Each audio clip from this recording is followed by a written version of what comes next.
First You Think is a not-for-profit ministry of the First Unitarian Church of Des Moines. Support us at ucdsm.org today.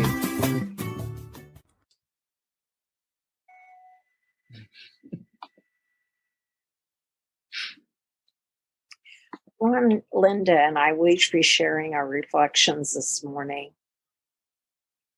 Buckminster Fuller said, "You never change things by fighting the existing reality. To change something, build a new model that makes the existing model obsolete." Well, one of those new models is the concept of buen vivir, which is Spanish for living well.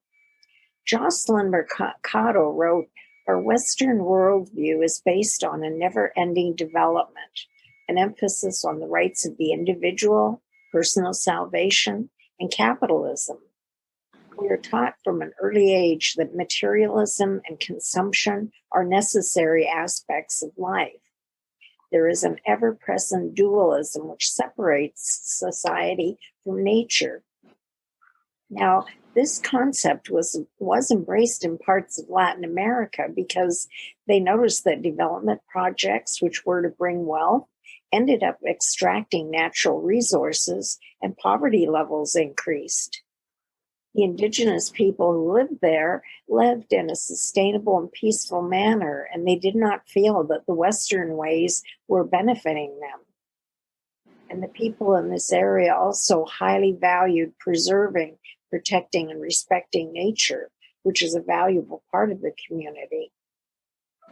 The constitutions of Ecuador and Bolivia today, in fact, reflect that concept. The indigenous traditions that have existed for centuries allows these cultures to live sustainably and in many cases without a need for money or traditional jobs. Work is shared, food is distributed to those who need it most. The only resources from the environment are those that are needed for survival. Nature is not harmed and is allowed to regenerate in order to enhance the lives of future generations. The non-human life forms, such as plants, animals, the earth, spirits of the ancestors, have their own free will and feelings and are respected as such. This concept is really a radical departure from the current predominant worldview, yet parts of it have crept into Western culture. For example, some of you may be aware that austere living is becoming popular. That is the adopting of a zero-waste lifestyle, the tiny house movement, and returning to a natural vegetarian diet. As well, eco-friendly practices or green practices can be found in a number of businesses and corporations, and using alternative energy sources to reduce consumption and the deletion of natural resources can also lead to sustainability. Now, while buen vivir is a visionary concept, it's a portal into the era of the great social change. It opens our eyes to what could be possible and positions us to reach a greater understanding of our own human potential.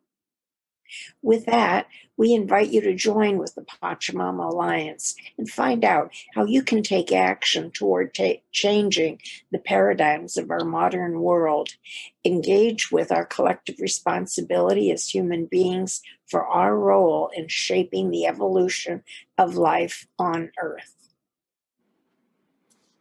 I am Linda Lemons, and my pronouns are she, her, and hers. I come with deep gratitude for my 33-year relationship with Unitarian Universalism and the challenges, joys, resources, opportunities, and lens or worldview it has offered me.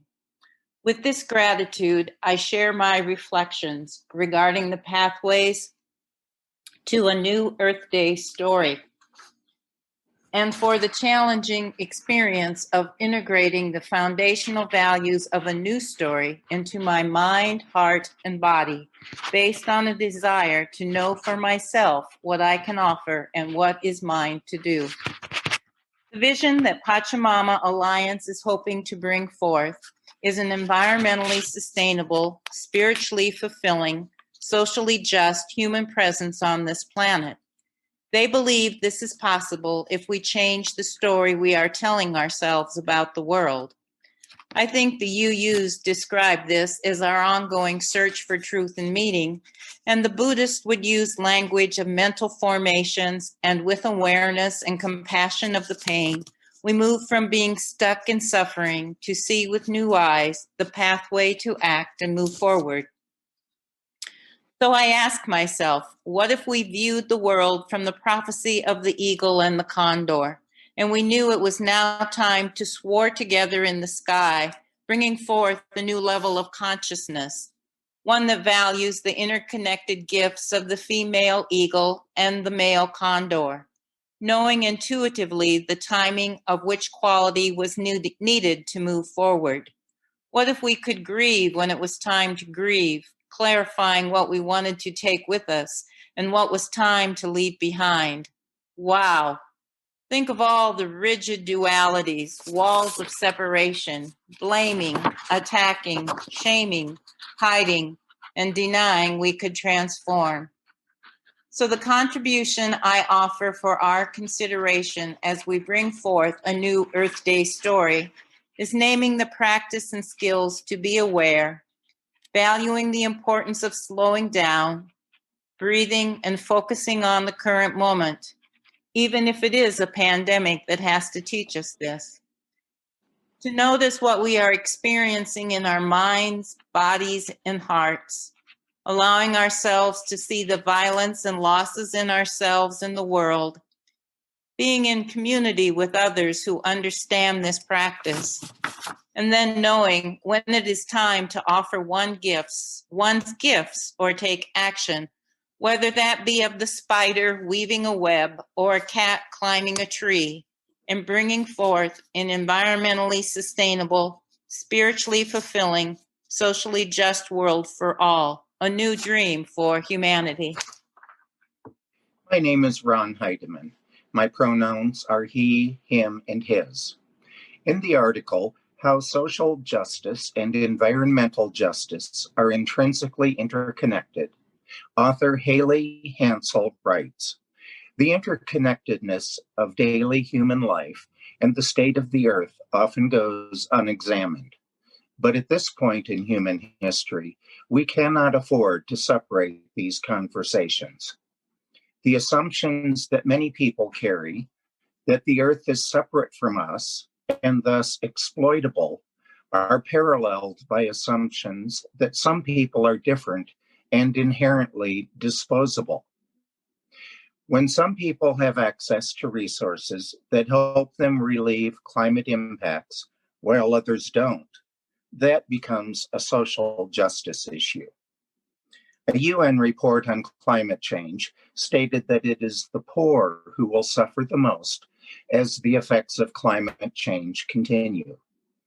People who are marginalized are especially vulnerable to climate change, it said. The Human Impact Report, published by the Global Humanitarian Forum in 2009, said that 300,000 people a year are already dying from the effects of climate change, and another 4 billion are vulnerable to negative side effects, such as water shortages, extreme weather, food insecurity, reduced agricultural productivity, loss of low-lying lands, desertification, loss of biodiversity and ecosystem services, and spread of diseases such as malaria. Although these effects are not exclusive to the poor have limited ability to cope with them. A decline in crop yields will first and foremost affect the countries and the people who aren't able to afford higher priced crops. The poor are also hit hardest in weather-related disasters, such as heat waves or storm surges. And the number of natural disasters between 2000 and 2009 was around 3 times higher than in the 1980s, almost entirely because of climate-related events. As the poor find themselves subject to these adversities, it makes it even more difficult to fight poverty. Pachamama Alliance Iowa values experiencing the interconnected web of all existence. We acknowledge we each will be continuing to change and evolve as we all transition to an ecological, restorative, resilient, life-affirming worldview, where we are accountable for how our actions impact both ourselves and others.